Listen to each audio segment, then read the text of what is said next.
Blessed morning sa bawat isa. So, maaring magkakaiba tayo ng time zone. Yung iba naman ay nasa ibang bansa. Hindi ko po alam kung ano bang tamang pagbati. Blessed day. Blessed day. Blessed morning, blessed afternoon, or blessed evening to other parts of the world na kung saan ay marahil ay nanonood at I do really appreciate for allowing us the time uh, to give you some sort of encouragement or somehow for a teaching like this, and which is we do believe that it is still available today to all believers at nais din po talaga ito ng Panginoon for a purpose of edifying His body or edifying the church or the body of believers. And alam naman natin, even from the Mark chapter 16, pinapatotohanan ng Lord ang kanyang mga salita sa pamamagitan din ng signs and wonders. So, preaching the gospel ay masasabi din po natin talaga na it has always been accompanied with signs and wonders. Even, especially in the power gifts of healing, the gifts of faith, and the working of miracles. At makikita din natin ang mga accounts na yan all throughout from the book of Gospel na kung saan sa public ministry ng ating Panginoong Hesukristo ay makikita po talaga natin ito na event siya. No? Nung nagkatawang tao ay puspos ng banal na spirito at nagpakita din alongside sa kanyang pangangaral ay may signs and wonders din po. And nung si Jesus Christ naman po ay nag-ascend sa heaven, ay makita din po natin na pinaalalahanan niya ang kanyang mga apostles, ang kanyang mga alagad, is to tarry. Ibig sabihin, mag-wait doon sa Jerusalem. It's because antay nila ang pagbaba ng banal na spirito. Okay? Yung na-mention sa John chapter 20 or 21, if I'm not mistaken, ay that is the indwelling presence of the Holy Spirit upon them. When Christ breathed upon them and saying, receive the Holy Spirit, the resurrected Christ at that time, so they have received it and they have that new birth experience within them. So, pero nung mag-ascend si Jesus, bago mag-ascend si Jesus Christ, ay binigyan pa din sila ng instructions sa chapter 1 ng Acts 1:38, kung saan ay basahin po muna natin para lang po na miski pa paano ay makapagbigay tayo ng background at ma-establish po talaga natin why we were talking about this spiritual gifts. Ano po mga kapatid? 1:38 ng Acts. Just so that I can read this type of small letters here. It's kind of hard for me to, well anyways. And that praises was says, kung saan ay hindi ko nga makita dito at masyadong maliit ito para sa akin. Itong letra na ito. At ang sabi po dyan ay, when you shall receive power, after you are endued from the power on high, and you shall be my witness unto Jerusalem, Judea, Samaria, and unto the outermost part of the world. So that's what our Lord Jesus Christ is telling His disciple. And then after that significant words that the Lord is telling His disciple to tarry in Jerusalem, then He ascended to heaven and also giving them the Great Commission.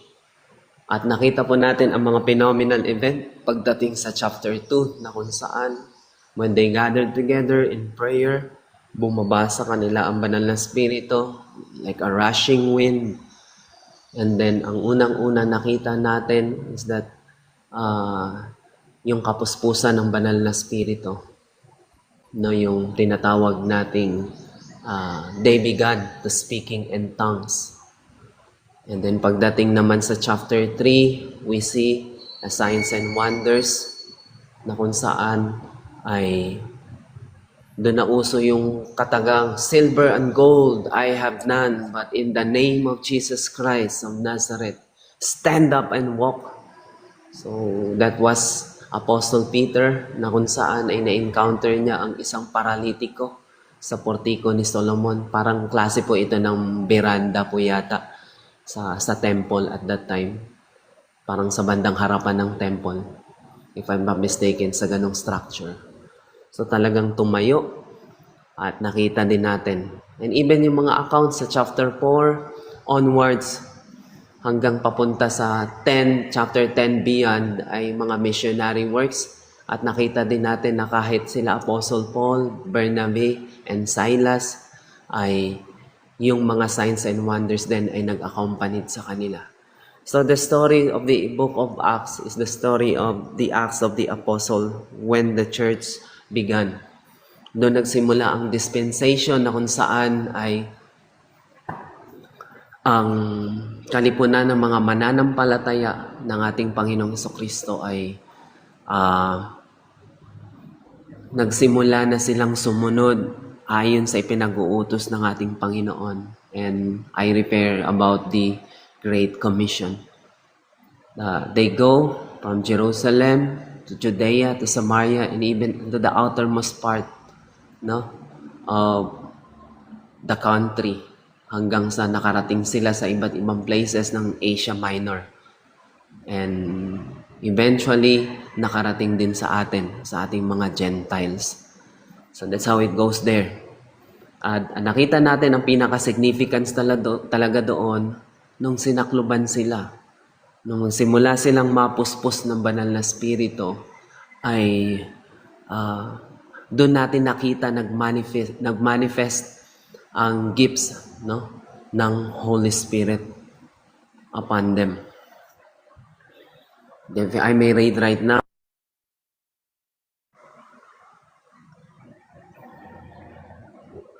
So hindi po natin matatalakay, I just want you to know na hindi po natin matatalakay ang lahat ng klase ng gifts. Pero magbibigay lang po tayo ng introductions and ikakategorize natin itong siyam na spiritual na kaloob ng banal na spirito. Paano ay babalangkasin natin kung ano po talaga ang dahilan kung bakit kung bakit pinagkaloob sa atin ang kaloob ng banal na spirito. Una, ano-ano ito? Tapos pangalawa, bakit ito ipinagkaloob? Para saan? Ano ang layunin? At pangatlo, sino po ba ang pwedeng tumanggap nito o lehitimong tumanggap ng nasabing kaloob? Lahat mong yan, miski pa paano, ay ating bubusisiin o uusisain sa banal na kasulatan. At para dun sa mga naniniwala na magpahanggang ngayon, na kung saan naniniwala sa kasabihang Jesus is the same yesterday, today, and forever, ay there's a good reason to believe na even until today, ang kaloob ng banal na spirito na ito ay available pa rin po to the body of believers, to those who are believers in Christ.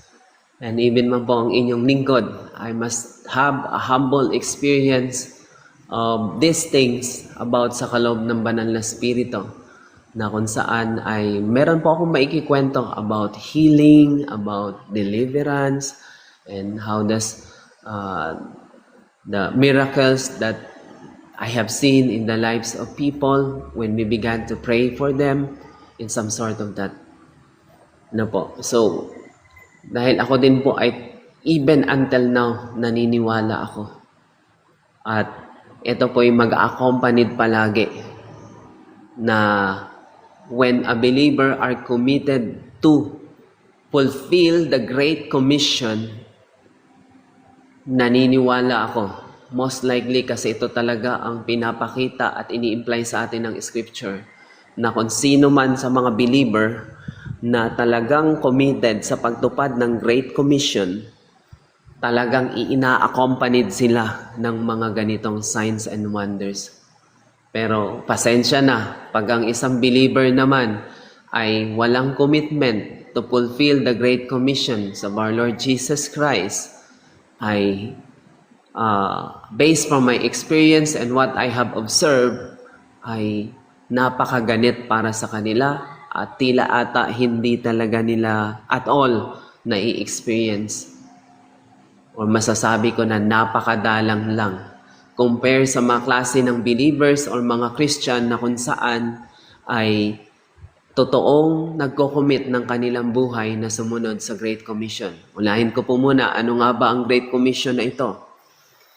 Ito yung sinabi ng ating Panginoong Jesucristo about to go and preach the gospel into the whole world, baptize them.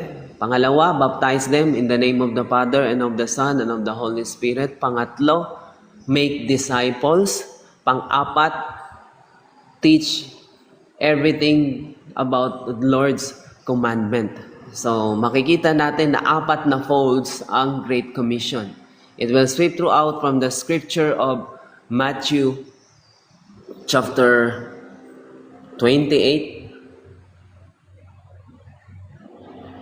Sa last chapter din po ng Luke, sa last chapter ng Mark, na kung saan dahil yan ay mga synoptic gospel, may mga content sila na magkakaparehas po talaga. So that's how it goes there.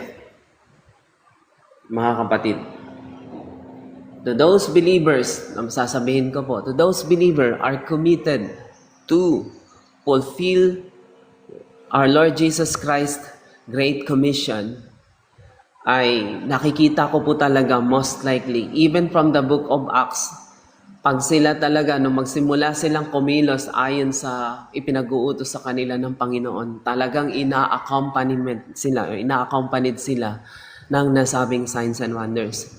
Pero kung klase ka ng believer na passive, if I may say, masakit man pakinggan, maaring ito ay hindi available talaga para sa iyo. If you are just comfortable in your home at ang pagiging believer mo ay you just keep it to yourself, but not sharing Christ, not winning souls, sa tingin ko, even the gifts of the Holy Spirit will not move at all. No? Kasi yan ang kalimitang nakikita ko talaga na ini-implied sa atin ng Bible if you studied the whole book of Acts. Okay? So this is for some sort of my assessment on what I have studied. Now, to begin with this,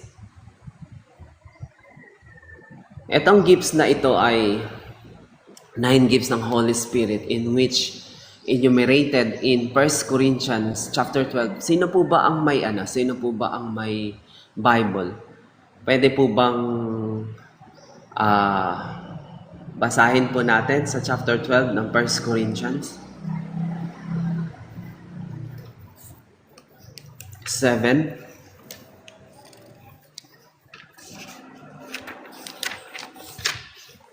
Ako magbasa, Pastor. Yeah, about the spiritual gifts. 1 Corinthians chapter 12 verse 1 to 11 po ba? Hanggang saan po? Let's go directly to the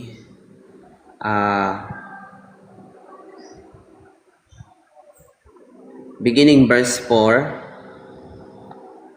up to I'm sorry, I have difficult in reading here, but I guess kahit hanggang 11 lang, no? 4 to 11. Sige po.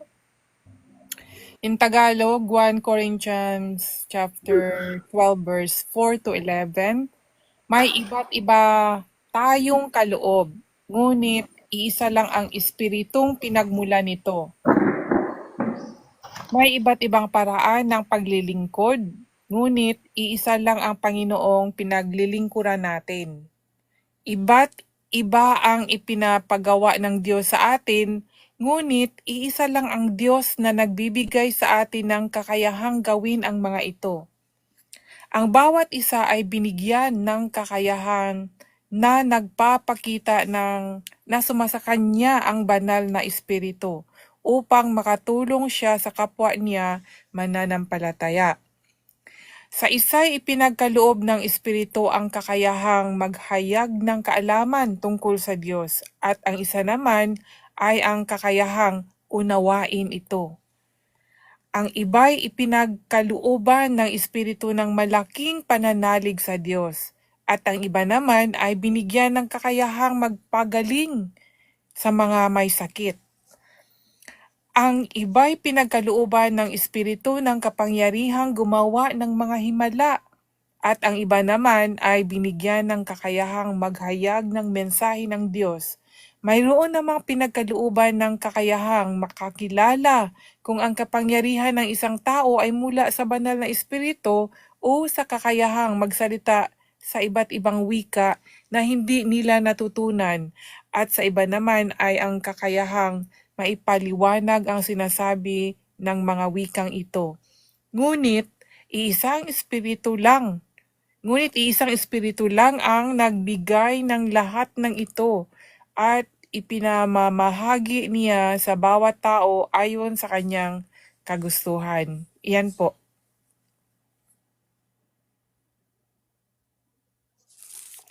That's all. Ang magandang salita.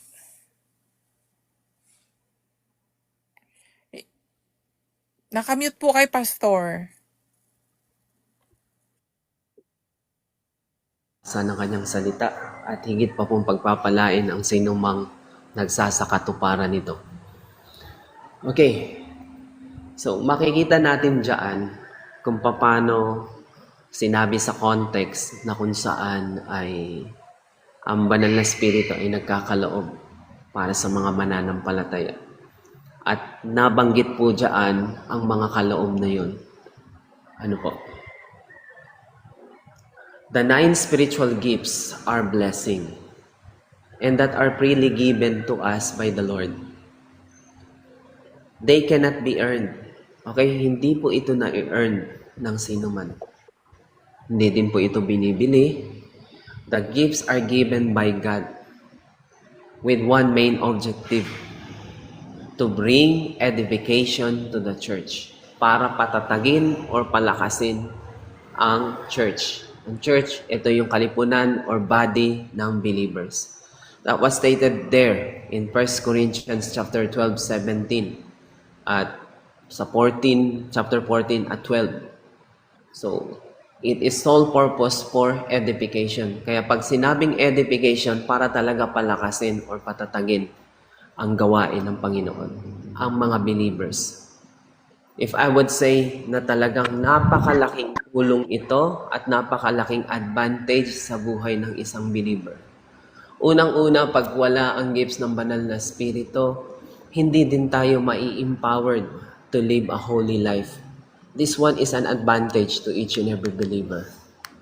No? Hindi po ito, ibang-iba ito sa fruits of the Holy Spirit. Kasi mention na po dyan, kababasa lang kanina. And then I'm about to enumerate each one by one and to categorize it according to their respective category. Okay? Now, pagdating naman po sa fivefold ministry, yun ang gifts na kaloob ng Panginoong Hesukristo. Yan ang nabanggit doon sa Ephesians chapter 4 verse 11. Which are the callings, no? Callings po yan para sa fivefold ministry. Different po yan pagdating sa tinatawag nating 9 gifts of the Spirit na kababasa lang po ng ating kapatid na si Ate Jaycon. Ano po? Magkaiba. Kaya ang na-mention dyan sa 4:11, yung fivefold ministry, prophet, apostle, pastor, teacher, and the evangelist. So they were 5. Ministry gifts yan. Ito naman, spiritual gifts. Ang ministry gifts, ang Lord ang ang nagtatawag or nagkakaloob niyan sa sino mang tinawag niya. Okay? So, differentiate lang po natin ng konti. Ministry gifts cannot be obtained through prayer. Hindi po talaga na-obtain yan Bakit? They are only given to those whom God has sovereignly called to the ministry. It is God's sovereignty.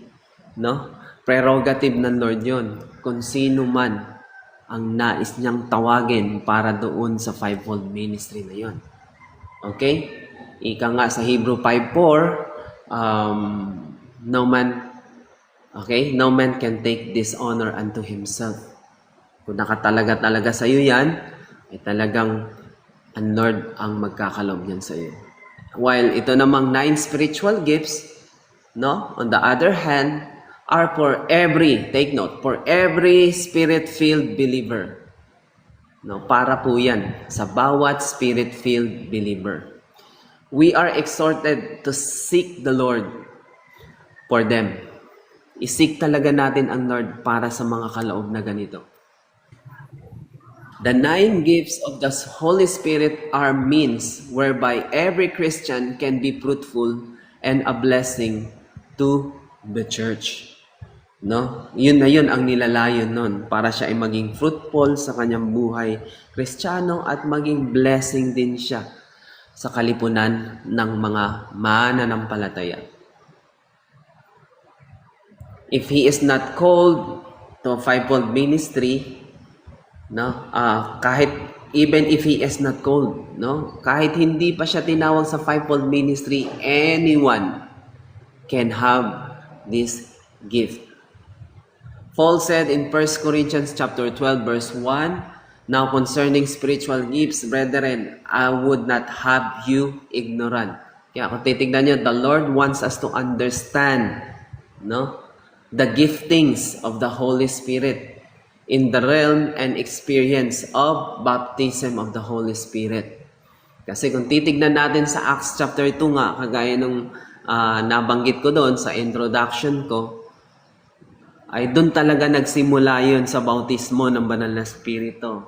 Mapuspos sila, they began to speak in different tongues, At doon na nga po, after that phenomenal event that has been fulfilled in the prophecy of our beloved prophet Joel, way back in the Old Testament, na fulfill sa chapter 2 ng Book of Acts, nakita natin ngayon kung paano pinulfilled ang pagkaloob ng banal na spirito nung binuhos ng Diyos ang espiritu sa mga tao. At nasaksihan nila for the first time kung paano na-fulfilled ang nasabing prophecy. At kita natin sa evidence na yun na kung saan there is no doubt na nung sila'y mapuspos ng banal na spirito, nagsimula silang magsalita ng iba't ibang wika. And then kung following, after that, makita natin, chapter 3, chapter 4, chapter 5, chapter 6, nakikita na natin ang iba't ibang signs and wonders at kaloob na yan. Okay? Kaya ko sinabi in the realm, in the realm and experience of the baptism of the Holy Spirit. God's expressed intention is that every believer should experience the fullness of the Holy Spirit and have the flow of gifts in his life. Yun talagang intensyon at gusto ng Lord. At nakasulat naman talaga yan sa Great Commission. Yung pag sinabing baptize them in the name of the Father and of the Son and of the Holy Spirit, so including the baptism of the Holy Spirit was mentioned there. That is not just mentioning, Christ is not just referring to the baptism of water, but as well as, remember John the Baptist? Di ba? I baptize you with water unto repentance, but he who comes after me is greater than I. He will baptize you with fire and of the Holy Spirit.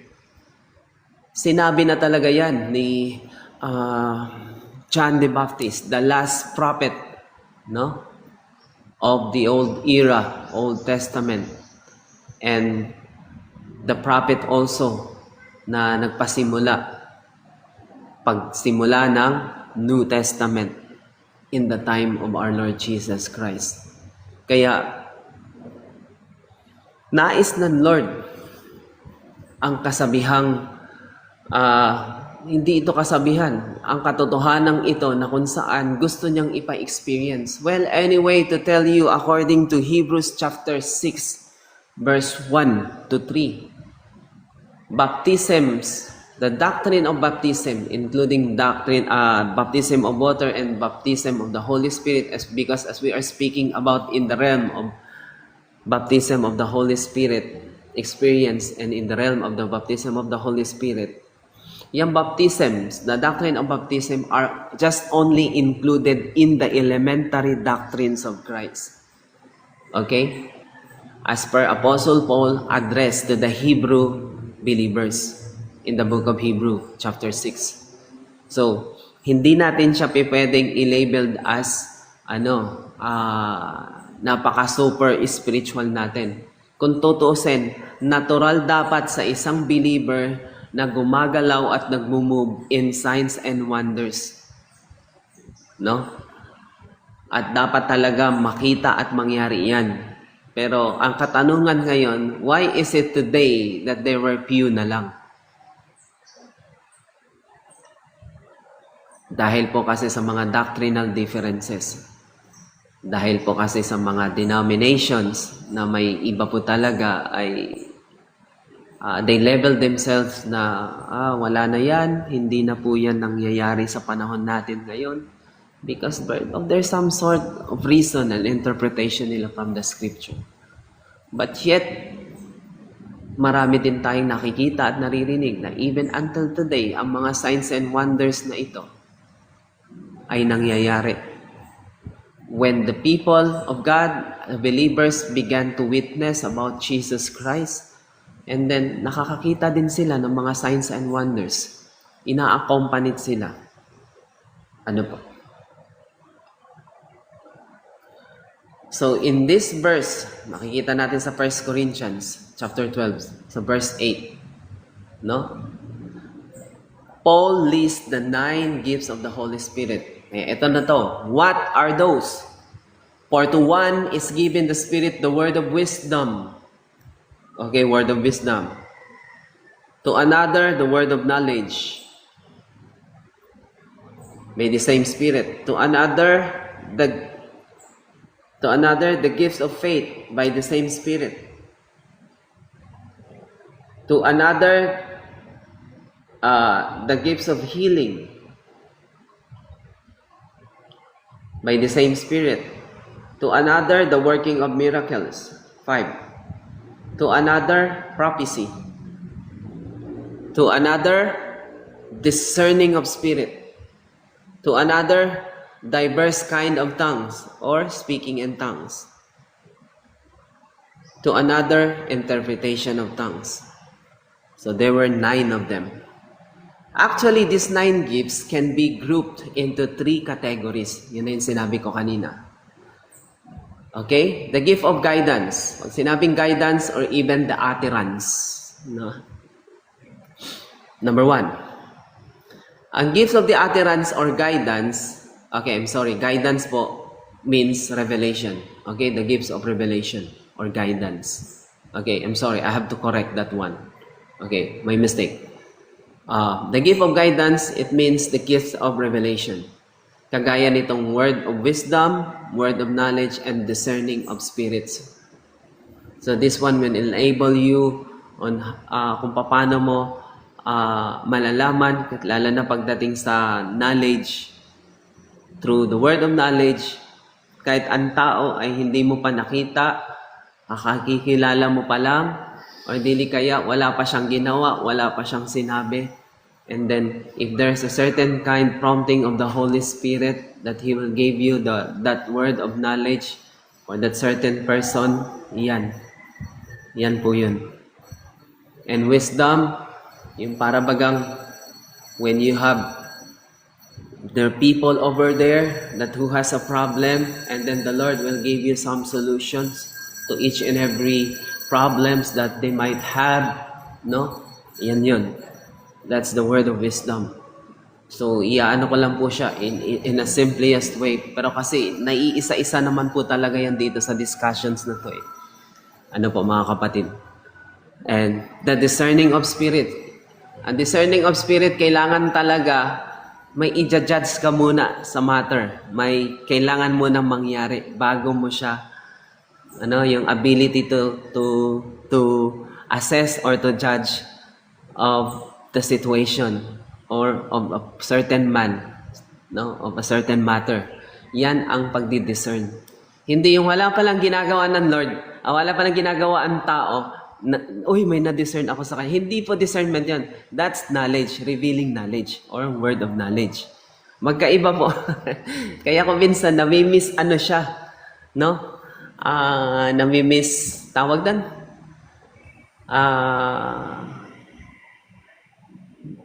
Misterm ang tawag sa ganon. Kasi every time gumagana ang discernment, kailangan may magsalita, kailangan may mangyari, kailangan may matter na naganap na ilatag sa harapan mo bago ka pa makapag-discern. Kasi yung word nga discernment is to understand or to judge. Yung pinakasimpleng meaning niyan. I-judge mo ba ang wala pang nangyari? 'Di ba? That's some sort of revealing knowledge or word of knowledge. Like for example, if I so many times in my experience personally, when I stand behind the pulpit,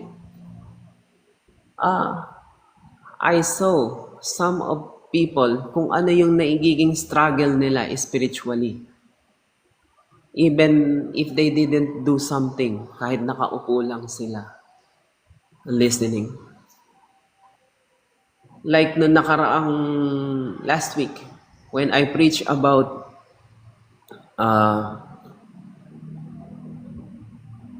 spiritual strength, at ang isa sa binigyan ng puntos ko doon ay maalala ko lang, how will we be able to respond rejection, criticism, and reproach in life?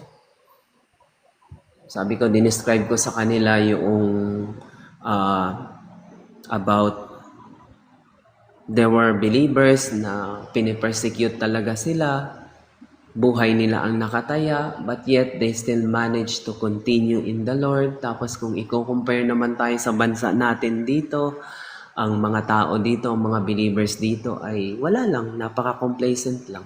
Easy-go-lucky lang sila. Kaya kung minsan napapaisip ako noon na, ang sabi ko nga sa kanila, mas okay pa siguro kung napunta tayo sa mga communist country, napunta tayo sa mga Middle East. Kasi baka siguro pag pinipersecute tayo, nagiging masigasig tayo sa paglilingkod sa Lord. Naging kabaliktaran, di ba? Sila napapatunayan talaga nila yung faith nila sa Panginoon. Handa silang magpaka-martyr alang-alang sa mabuting balita. Alang-alang sa pananampalataya nila kay Lord. Pero tayo dito, wala. Napaka-complacent natin. Pag nag-aya si pastor ng prayer meeting, hirap pa nga makadalo. No? At kung ano pang mga gawain. Sa totoo lang. Yan ang sa bansa natin. Kung kailan tuloy tayo naging malaya, pero naging complacent tayo. And suddenly, the Holy Spirit give me the word of knowledge that the devil is laughing so hard. At alam niyo kung sinong pinagtawanan niya? Ang mga klase ng believer na mahilig mag-compromise at complacent. Kaya shinare ko sa kanila.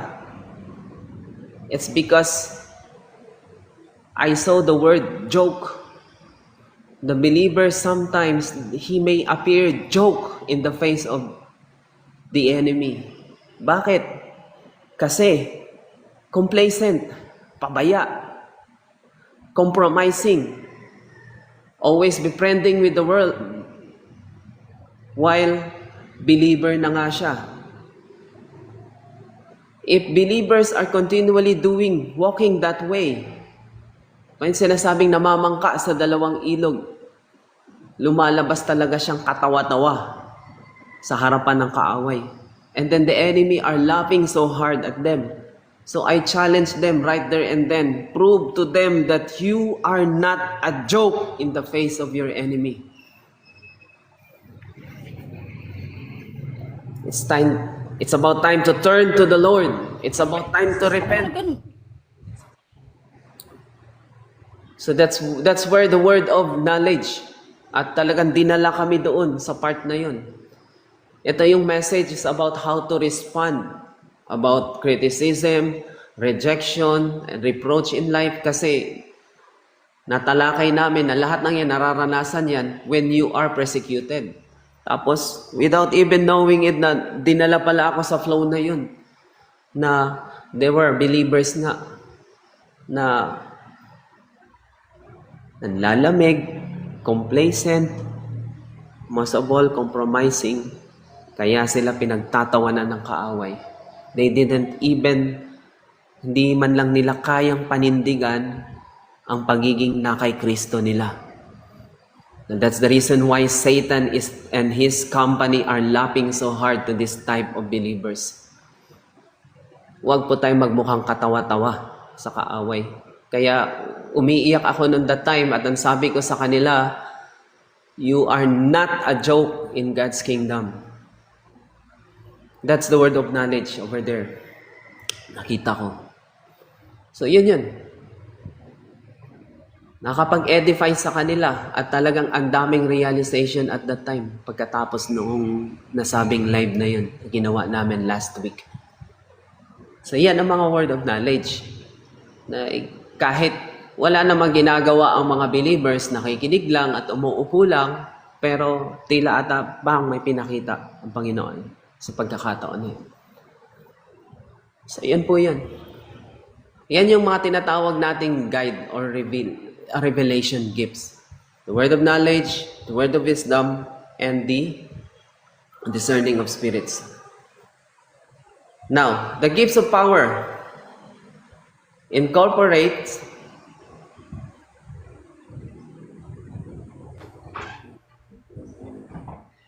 ito po yan. The gifts of faith, the gifts of healing, and the working of miracles. Tatlo. At ang gifts of the utterance is prophecy, speaking in tongues, and interpretation of tongues. Ulitin ko ha.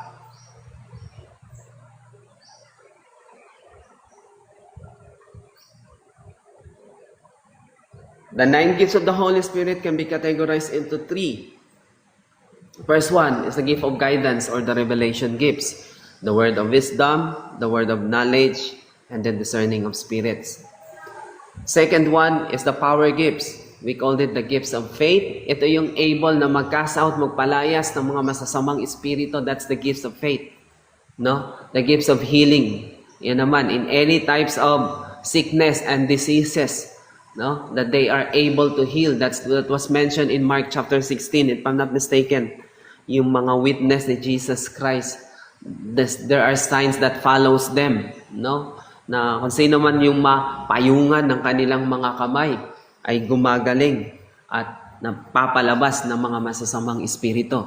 Okay? And then the working of miracles. Itong working of miracles na kagaya nitong created miracles, as nakita natin yan sa Old Testament, nung si Moses hinati yung dagat, no? That's the working of miracles. Nung si Jesus Christ sa chapter 2 ng John, He created water from water into wine. So maraming tayong mababasa din dyan ng mga accounts of workings of miracles na makikita natin dyan. Okay? That very rare lang din po ito sa buhay ng mga believers. Sa kapanahonan natin ngayon. But I had an accounts and stories of people who has been experiencing the working of miracles. Like for example, sa Mindanao, eto sila ay mga klase ng believers na kung saan ay may nag-lead sa kanila na isang missionary at hirap silang pumunta sa church kasi kailangan nilang dumaan sa sapa na konektado sa dagat. No? Pag talagang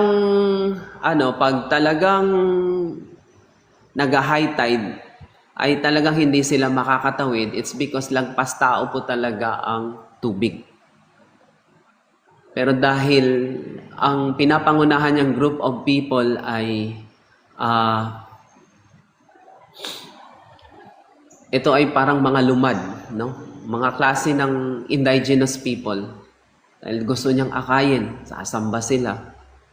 And he asked the Lord at that time kasi bukod pa sa masungit ang panahon, ang taas pa ng tubig. So obviously, high tide talaga. Hindi sila makatawid sa nasabing kanipaan.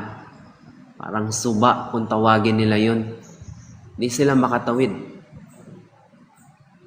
Then he began to pray into the Lord. Alam niyo, bumaba talaga ang tubig. Bumaba ang tubig. Bumaba ang tubig ng hanggang, sakong. Sabay tawag niyan sa Bisaya, takod, hanggang takod nila. Bumaba po talaga ang tubig. Dumaan ang lahat. Doon sa kahuli-hulihang tao ay unti-unti namang umaangat ang tubig. Umangat ang tubig. Kaya nung makatawid na ang lahat, saka tumaas ng pabalik ang tubig. Bumalik ulit siya sa dati niyang level na lagpas tao. So even in our time today, may isang lingkod ng Diyos naman na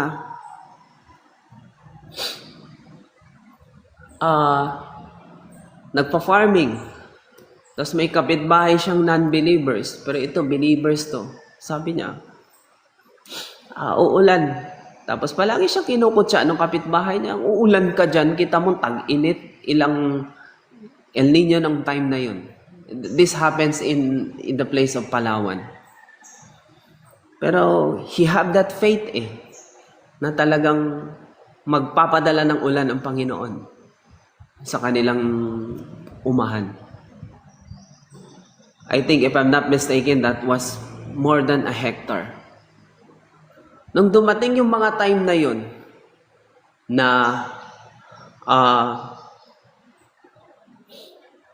mangyayari ang ulan sa araw na ito, tawa ng tawa yung mga kapitbahay niya. Pero siya ay patuloy lang siya nagpupuri sa Panginoon. Maya-maya umulan nga.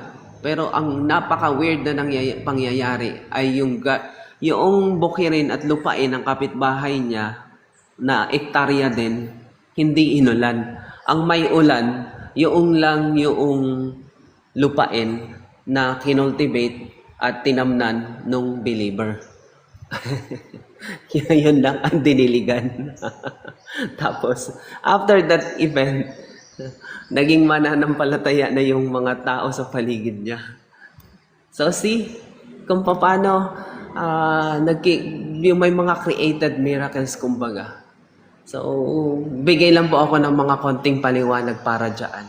Kasi ang common naman talaga nakikita natin yung gifts of faith, gifts of healing. Pero itong working of miracles ay napakadalang.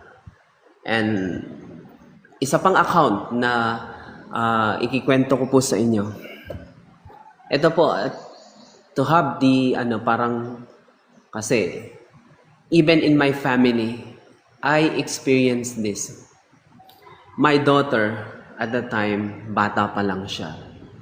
If I'm not mistaken, she was, my eldest.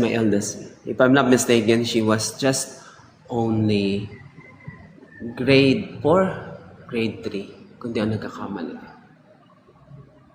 Umakyat kami dun sa church ng aking tita na kung saan ako pong associate pastor dun. Meron kaming devotion every morning. Nung pag-uwi namin, nakamotor kami, angkas siya sa akin. Ang lakas ng ulan, as in, talagang bumuhos siya. Malalakas po, talagang tamang pinasa kami. Sabi ko, nak, silong muna tayo, nak. Sige pa, tuloy mo pa. Baka di mababasa nga tayo, silong tayo. Titigil yan pa. Paano mo nasabi? Sabi ng Lord, sabi ko, titigil yan. Sige, sinabi mo ha. Kulimlim po talaga as in at that time. Tapos nang sinabi ng bata na titigil yan, talagang nagulat po ako, tumigil po talaga yung ulan at biglang umano yung araw. Sabi ko po, Kinikilabutan po ako noon that time. Sabi ko, purihin ka, Panginoon. Talagang kumakanta kanta-kanta kami. Tamang nakababa lang kami doon papunta sa valley. Paglagpas namin, bumalik yung ulan, nandun na kami sa bahay namin. So, that's the parang gumana yung gifts of faith at saka working on miracles at that time. Sa isang batang napaka-inosente at all that she knew na sinabi ng Panginoon. Eh, syempre, ako to naturingan na tatay niya, isang minister, di ba? Na parang may pagdududa pa at that time. Kaya, kaya pag naaalala ko yan, I think I have to remind that to my eldest daughter. She was in college right now. Nandun sa kwarto. Naglalaro sila ng mga younger sister niya. So that's one of the hindi ko talaga makalimutan ng mga pangyayaring iyon. Okay? So, power gifts. And then, next is the gifts of the utterance, the prophecy, the tongues, and then the interpretation of tongues. So, Paul mentioned the very important point concerning the spiritual gifts. No? When he said in 1 Corinthians 12:29-30, are all apostles, are all prophets, are all teachers, are all workers of miracles, have all the gifts of healing, do all speak with tongues, do all interpret. God gives different gifts to each person. Iba-iba. It would be extremely rare someone to have all the 9 gifts. No? And at the same time. But it is possible if we considered someone of the caliber of Apostle Paul. Si Apostle Paul ang namataan at nakitaan talaga na meron nitong siyam na kaloob. And he is able to identify. And kung titignan ninyo, sa 1 Corinthians, in-address talaga ito sa Corinthian church. Meaning to say, they have all these 9 gifts in their church. Okay? They have this during their time, way back in the 1st century. So we do not instantly receive all the 9 gifts of the Spirit when we are baptized in the Holy Spirit. This is very clear, for the Apostle Paul told that the Spirit-filled believers at Corinth to covet, ibig sabihin, nasain, and pray for the gifts. Paul would not told them to seek for the gifts if they were already resided within him. No? Nasa iyo na yan eh. The gifter nasa iyo na. I-desire mo siya and continually to pray for it. Therefore, we become candidates to receive the spiritual gifts after we are baptized in the Holy Spirit. However, we only receive them as we earnestly seek the Lord for them. Okay? In verse 11, makikita natin yan. Paul continues, but all this worketh that one same Spirit, a work of one of the same Spirit. So dividing in every man, severally as he will. Pinagkakalob niya ito sa bawat tao ayon sa maibigan niya. Okay? So it is the Holy Spirit who determines which gift we receive and when we receive them. So, to those who have received the baptism of the Holy Spirit, the spiritual gifts are imparted as He will. Okay, take note of this. Kasi alam ko, meron na talaga mag-a-arise na katanungan dyan sa inyo. Pasensya na kayo, hindi ko makababasa ang anumang mga comments kasi naka-split screen ako. Okay po? Mabaptize ka muna ng Holy Spirit. But there are very rare to the lives of a believer na may iba po talaga kahit hindi pa po sila na-baptize ng Holy Spirit. ay may nare-receive na sila na kaloob ng pagpapagaling. Remember, the prophets of the Old Testament ay wala pa naman sa kanila ang experience na ganito. So kung titignan natin, ang nangyari lang naman ang baptism of the Holy Spirit after the ascension of our Lord Jesus Christ. Nung bumaba na ang Holy Spirit, nung pinuspos na sila, yun, doon pa lang nangyari at nag-manifest yung yung baptism of the Holy Spirit, and then nag-manifest yung mga gifts. Okay? So, sasabihin ko po sa inyo ang salitang indwelling of the Holy Spirit are different from the baptism of the Holy Spirit. Magkaibang event yan sa buhay ng isang Kristiyano. No? Ang indwelling sa baptism. There are some who believes na nung ma-indwell ka ng Holy Spirit, when you believe in the Lord Jesus Christ as your Lord and Savior, the Holy Spirit indwells within you. No doubt. Kasi to those who have not received the Spirit of Christ does not belong to Christ. Yun naman talaga ang sinabi sa Romans. Pero in that case, kung titignan mo sa context na yun, they have just received the Spirit who indwells in them.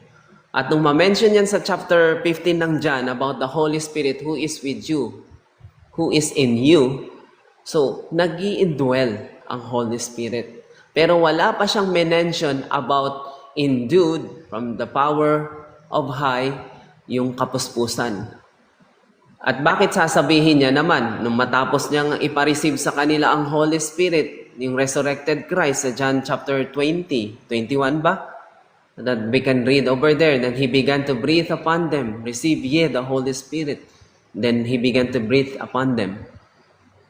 Pero bakit in-instructionan pa din sila bago mag-ascend si Jesus Christ na mag-antay kayo darating sa pagbaba ng banal na Espiritu? So He is referring to that doon sa tinatawag na baptism or kapuspusan ng banal na Espiritu. So magkaiba ang kapuspusan sa indwelling. Wala pong conflict dyan kung titignan natin. Ginagawa lang po talaga ng iba, pinagkaisa daw siya. Pero kung susuruin mo mabuti ang Biblia, magkaibang experience po ito. Magkaiba. Ano po mga kapatid? And I just hope I have the time for discussing about that matters. Kasi kailangan lang muna natin talagang isettled ngayon ay ang there are cases na kung saan pinagkalooban na sila ng Panginoon or ginagamit na sila ng Panginoon sa ministry of healing kahit hindi pa po sila na-baptize. Meron talagang mga believers na ganun. Okay? Para lang at least kung minsan, magkaroon man lang kayo ng agam-agam na katanungan at na nararamdaman ko naman po talaga na may magtatanong po talaga niyan. Pero at least, miski pa paano, na-address ko po sa inyo. It's because there were a lot of some people too, believers of our Lord Jesus Christ, na talagang I have known them, ginagamit talaga sila ng Lord sa ministry of healing, but not yet experiencing the baptism of the Holy Spirit. You may be anointed in healing. You may be anointed with this power of gifts. Pero ang sinasabi ko lang, ito ang mga primary experiences ng bawat isa na dapat talagang pagdaanan. Because that has been stated in the Great Commission. At hindi natin pwedeng i-cross out yan. No? I-desire. Kung hindi pa man panahon mo, i-desire mo lang ng i-desire. At hindi natin siya pwedeng i-discredit. Dapat alam lang natin kung saan at kailan ang tamang paggamit niyan. Kasi nga, marami nga po kasing tawag dito. Marami po kasing argument at usapin pag pinag-uusapan yung baptism of the Holy Spirit. Kaya nga yung iba, tinuturuan na lang tuloy nila na, hindi, okay lang yan. I-discredit na lang natin yan. No? Which is hindi naman dapat kasi kasama nga siya sa utos ng ating Panginoong Kristo. nakaano sa Great Commission eh. Okay? So that you have the lessons that I am discussing right now para miski pa paano nasundan ninyo. And if you didn't have the copy, bibigyan po kayo ni Sister Jacon about these lessons that I am discussing right now. Hindi po ito pa-preach, kundi usually po kasi talaga pagka ako ay nandito sa platform na to ay hindi po talaga ako napakadalang ko lang po talaga mag-preach na kagaya ng ginagawa ng karamihan. Kaya minsan nga nangyayari talaga pag teaching ay para hindi naman at least maboring yung iba ay pinuputol-putol na lang po muna natin. No, kumbaga halimbawa ito part 1 para naman kasabikan ng iba or mo interesado pa silang bumalik para sa part 2. Kasi sadya po talaga mahaba. Ganon talaga pag teaching. Kaya kung minsan, nangyayari po talaga na ginagawa namin itong serye. I don't know kung magiging serye po ba ito, pero palagay ko nga po. Kasi kailangan ko muna i-establish sa inyo what this gift is all about, para saan talaga ito, at sino ba ang dapat mag-receive nito. Okay? Paul said in verse 7, but the manifestation of the Spirit is given to every man to profit withal. So these gifts are for our profit as well. Sa para din po ito sa atin. We are blessed when we exercise the gift. And they also are the blessings of the body of Christ. Yung sinasabing we profit with all. Kapakinabangan para sa lahat. So we must remember that although the 9 gifts of the Holy Spirit are 100% divine and perfect. Tandaan natin ha, that is 100% divine and perfect. They are used by the vessel. Sino ang vessel? Tayo, that are human and natural. Ulitin ko, ang gifts ng Holy Spirit, that is 100% divine. Pero sino ang gagamit? Tayo.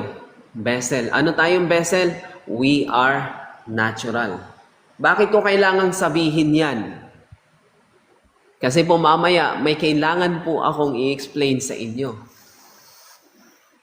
Kasi kung minsan, totoong may gifts, pero dahil naging mali ang paggamit, yun, doon tayo nagkakaproblema. Dahil naging maling paraan ng paggamit, doon tayo nagkakaproblema. Kaya a piece of advice lang. Pag nakita na nyo na ang isang minister, a piece of advice lang. May paalala lang po ako sa inyo. Pag nakita po natin na ang isang minister ay nagpo-flow under the gifts and anointing of the Holy Spirit, ingat po muna kayo sa kaka-comment. Hanggat wala tayong proper discernment. Una, kasi kailangan mong tignan kung ano yung manner by which he flows to that, paano niya pinapa-flow ang anointing na yan. Kung talaga bang scriptural, talaga bang biblical, at walang something weird na ginagawa niya. Pero kung minsan talagang alam naman natin na may mga iba't ibang manifestation, we need to have discernment. Pero pag wala kang discernment, medyo kailangan dahan-dahan ka muna. Bakit? Baka mamaya, totoo talagang kaloob ng banal na spirito yan, tapos ikaw mismo bumabatikos dyan, nakakatakot. Baka lumabas ka pa na ikaw ang naglapastangan dyan. No? Mag-ingat lang po muna tayo. Ngayon, itanong doon sa mga nagtuturo at may alam pagdating sa ganyan. Kung ano po ba ang gifts na meron sa Kanya, totoo po bang sa Panginoon ito, isik natin sa Lord. Ipag-pray natin. Kung totoo nga, tapos you degrade o di kaya binatikos mo. Pwede mong pintasan ang karakter ng tao kasi natural yan. Natural siya vessel siya at malimit nagkakamali siya. Pero yung gifts ay medyo mag-iingat po tayo. Amen?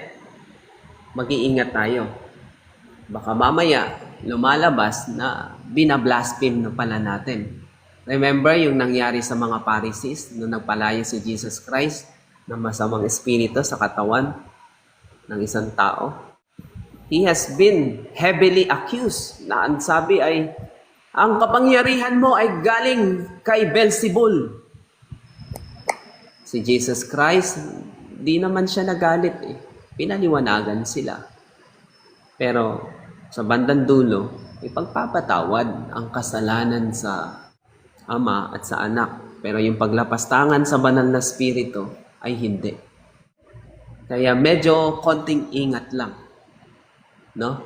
Again, ulitin ko, pwede mong kapulaan yung karakter o attitude ng isang ministro. Kasi tao yan. May kahinaan po talaga yan. May kapintasan po talaga yan. Pero yung pagdating doon sa kaloob, ay medyo dahan-dahan po. Kailangan ng konting masusing pag-aaral at pag-iingat.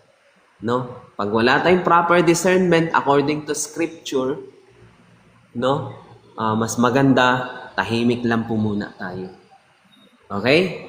That was just my piece of advice. Kasi hindi porket nakikita natin na something like unusual, ay tayo pa naman, mga Pilipino, kadalasan, mas mabilis tayong mag-comment. Mas mabilis talaga tayong mag-comment sa mga bagay-bagay na kahit hindi man natin sinusuri munang mabuti. No? Kaya mag-ingat lang po tayo. Baka dumating patuloy sa point na gifts na pala talaga ng Holy Spirit yun. Tapos, iyo man lang, di ba? Iyo man lang binatikos o iyo man lang nilapastangan na, no? Nilait-lait mo pa. So, yun lang, mga kapatid. Nagkakaunawaan po ba tayo? Kasi si Jesus Christ man mismo may katuruan na kailangan yung igalang din natin ang banal na spirito. Eh kung iyon namang dinidisrespect ang kaloob niya, ay delikado po iyan. So, yan naman po ang admonishes na bigay ko sa inyo. So again, 100% divine yan. Sa Holy Spirit talaga yan. Pero tayong mga vessel ay, natural. However, even though the source is pure, if that water to be channeled to people, it must pass through the pipes or channels that may be rusty or dirty. As a result, the water comes out tainted by the channel. So it is the same way with the spiritual gifts. The source is the Holy Spirit. It's divine, but the vessel used are human. Mistakes can be made. Many times, mistakes are made because of a lack of teaching about the gifts. Yan kung minsan. Kaya nga, maganda na din siguro nilob ng Lord, no? Na mag-aral tayo nito. Hindi lang po kayo, pati ako. Bakit?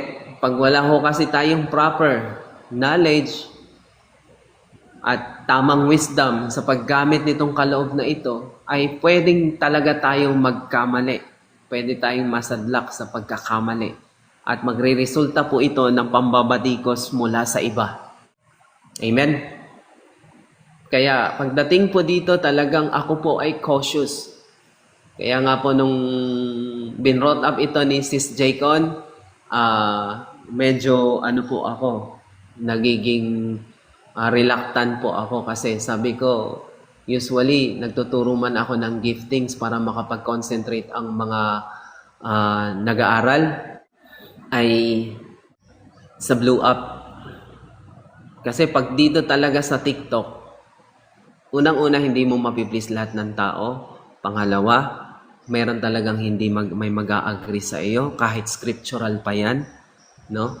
Pangatlo ay meron ding mga tao na kahit hindi nila naiintindihan, babatikusin ka pa at babatikusin ka pa. At yun ang magiging point of distractions ng iilan. Kaya po talaga nag-pray po talaga kami bago namin ito pinasimulan. Kasi aware po tayo na possibly may mga tao talagang hindi mag-a-agree at magkikriticize pa, no? Pag pinag-uusapan ito. So hold on.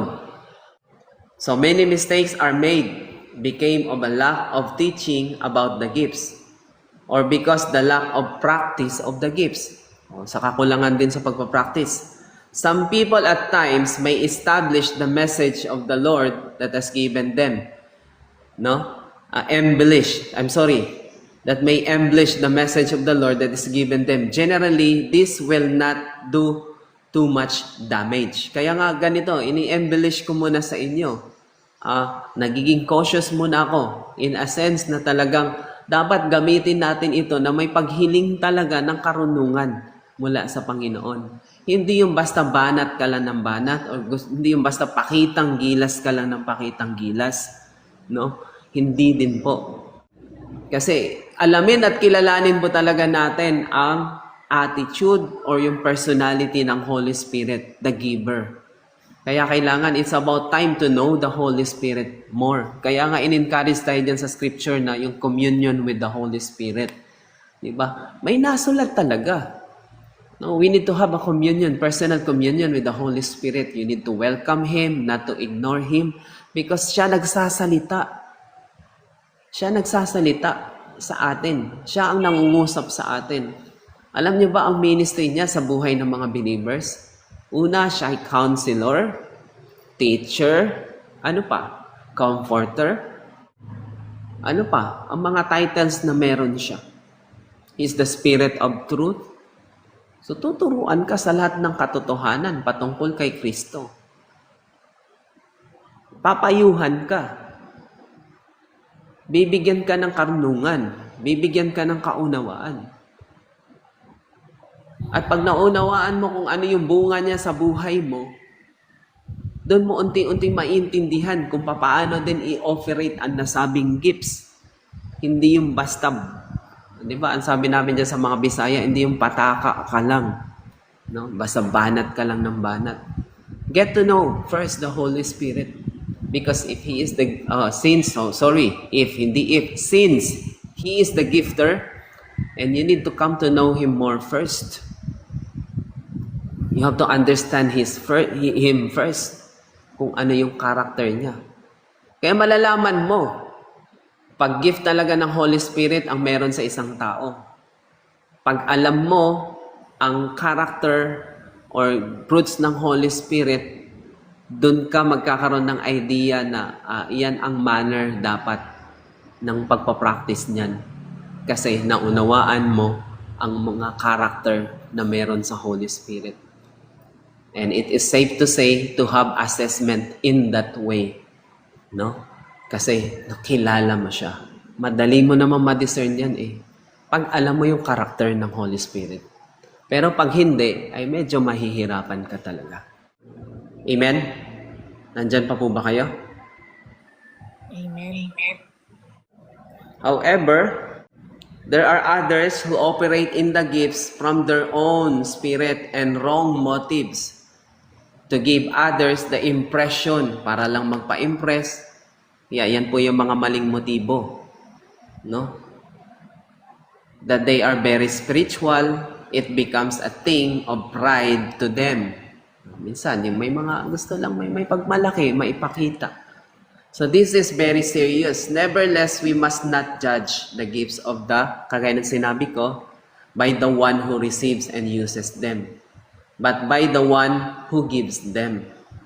Kaya nga dapat kilalanin nga muna natin siya. Alamin talaga natin every single characteristic ng Holy Spirit. Kasi pag nakilala mo siya, in the way na paraan na ma-manifest yung gifts niya, it will always align with His character. Tandaan po ninyo yan. To have that proper discernment. Kaya nga kung minsan, pag may angas, may yabang, at grandioso ang dating, that's not the personality of the Holy Spirit. Yung vessel talaga yun. Okay? Nagets niyo po ba kung ano yung gusto kong iparating sa inyo? Naniniwala ako na unawaan po ninyo yan. Because there are some who has the gift, truly, meron naman talaga. Pero yun nga lang, nandun pa rin yung angas, nandun pa rin yung mapangahas, magbitaw ng mga pananalita, nandun pa rin yung minsan may pagka-harsh in general. That's not the person of the Holy Spirit. Yung tao yun. Divine ang gifts ng Holy Spirit. Pero tayo, natural tayo. Di ba? At may mga weaknesses tayo. And minsan, sumisingit talaga yan. Kahit even during the time sa pagmi-minister natin sa tao, nangyayari yan. Di ba? Nangyayari yan. So, dito, kaya nga, as I humbly asking everyone with gentleness na if you have that gifts, dapat ipasupervise nyo talaga sa wisdom mula sa Panginoon. No? And na mag-a-agree palagi sa character ng ating Panginoong Hesukristo before you demonstrate that one. Or before you allowed it to flow to the people whom you ministered. Pero pag driven ka ng selfish desire at motivation and just to impress people, talagang lalabas at lalabas yung personality mo. It is not what the character of our Lord Jesus Christ or the character of the Holy Spirit ang naipapakita mo as well pagka ganun. So we need to be very careful with that. Kaya hindi ko din po masisi ang mga kapatid nating reformist kung bakit binabatikos tayong mga nasa panig ng mga Pentecostals naniniwala sa gifting, sa anointing ng Holy Spirit. Kasi nga, marami talaga sa hanay din nating mga believers, mali ang pagpapa-execute, mali ang manners ng pagpapa-execute ng nasabing gifts. Hindi talaga accordingly doon sa character, no, ng ating Panginoong Jesucristo. So, ayan, sinabi ko na po sa inyo kasi iyan ang mga importanteng points here to understand and to remember with that. If you have that gifts, talagang ngayon po natutunan ko na po talaga siya miski pa paano kasi noong mga panahon din naman na nagsisimula ako flow sa mga ganitong klaseng kaloob ng banal na spirito. Ay, syempre, dala ng kabataan, dala ng may gusto kang patunayan. Minsan, sige, naghahanap ako ng mga church na may mga ganito, may mga ganyan. Invite nyo ako. Ganon ako dati. Pero naintindihan ko ngayon, teka, sandali.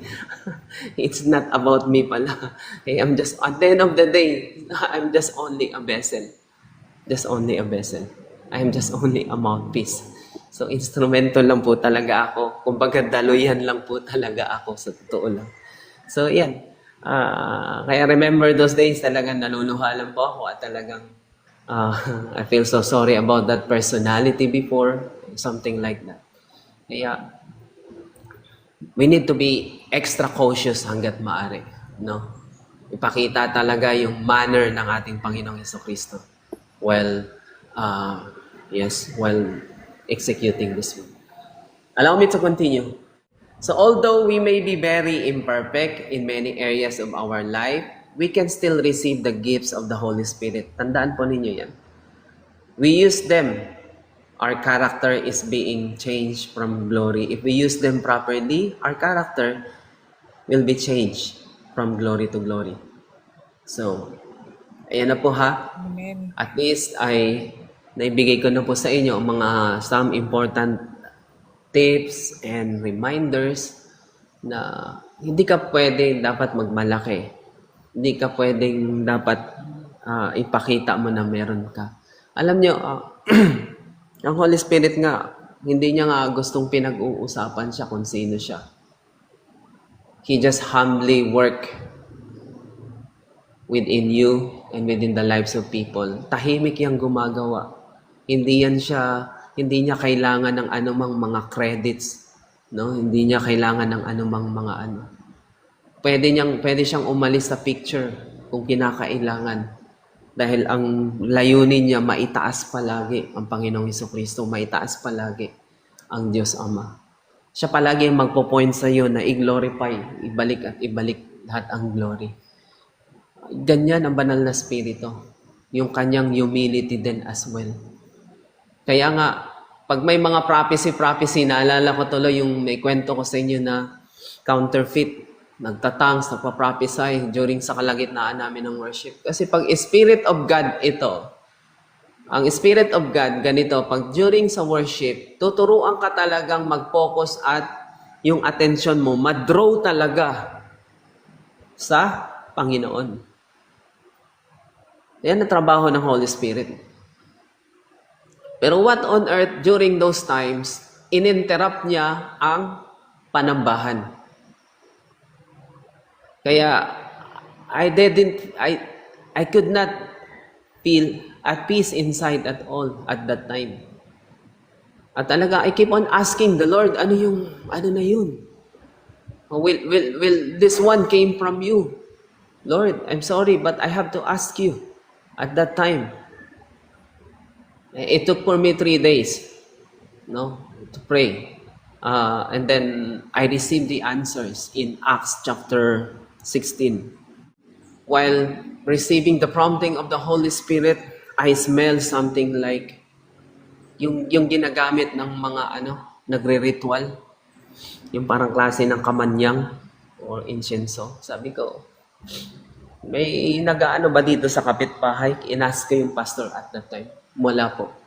So, nung ma-read ko yung Acts chapter 16, oh no, that's the spirit of divination. So, pwede talaga siyang mag-infiltrate sa loob ng ating church. Pag may pwede siya mapasukan ng mga tao, lalo na I've learned na ang mga kabataang ito na nag-prophesy, they love to read mga occultic books. So that's the reason why na talagang nag-warn na ako doon after that event na nangyari. So nung ma-identify ko po sa tulong ng Panginoon, not myself, ma-discern ko po na hindi siya, counterfeit po pala siya. And then, we will be able to cast that spirit out of her body. Ayan, nakalaya ang kabataang ito. So, talagang meron. Totoo yan. Yung mga counterfeits na yan, totoo din po yan.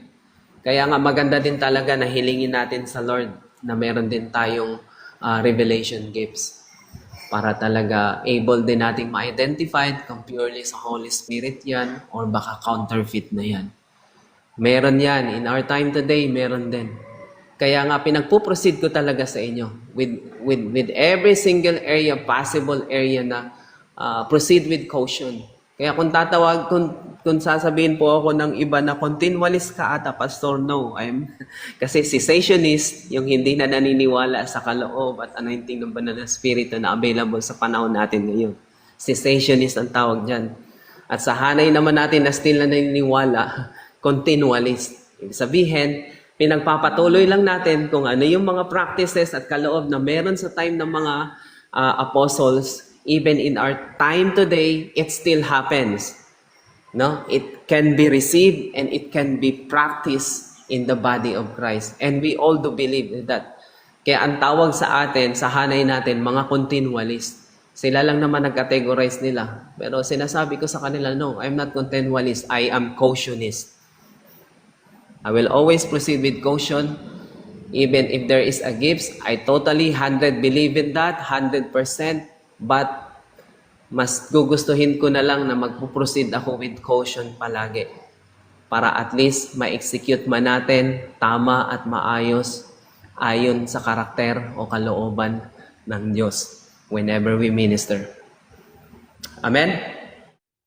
So, punta na tayo sa power gifts. Okay na po ba kayo?